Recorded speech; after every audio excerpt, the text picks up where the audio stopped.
ቁሳቁስ ነው እንዴ በረከት? ጥሩ ምግብ ነው እንዴ በረከት? ቆንጆ ነገር ነው እሱ ሁሉ ይስጣችሁ እግዚአብሔር።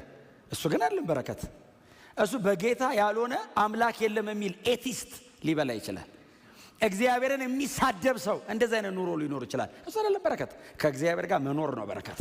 አየ ከእግዚአብሔር ጋር መኖር መንፈስ ቅዱስ ውስጥ ተቀምጦ የዘላለም ሕይወት ይዘ ከኢየሱስ ጋር አብረ መኖር ይሄ ነው በረከት።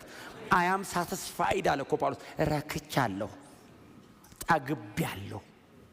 ምንም ውስጥ ቢከቷቸው ደስታቸው የማይነጠቀው ለዛ ነው። በክርስቶስ ረክቻለሁ። እስቲ አሜን በሏ። ልታባብለው አትሞክርም። በክብር እንዳይመስልህ። አዋርደኸው አይባበልልህም። እዚህ ያዋረድከው እዛ ክብር አለ ብትለው እዚህ መሞት ይቀለኛል። ለምን? ከጌታዬ ጋር ጌታ ቅርብ ነው ይልሃል። ሰይጣን መጥቶ በዱላ አርጉት አሁን አይሃለሁ ሲል ጌታ ከየት እንደሚመጣ ሲል ኧረ ቅርብ ነው፣ እዚህ ውስጥ ነው።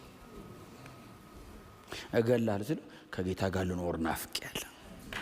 መከራ አለ ሲል ሊገለጥ ካለው ክብር ጋር ሲነጻ ሰይጣን እንደዛ እኮ ተበሳጭቶ አያውቅም።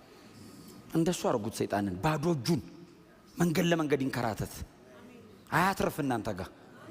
ልገል ነው ሲል ወደ ጌታዬ ልሄድ መሄጃው ነው እንዴ ይላለሁ። አልገልም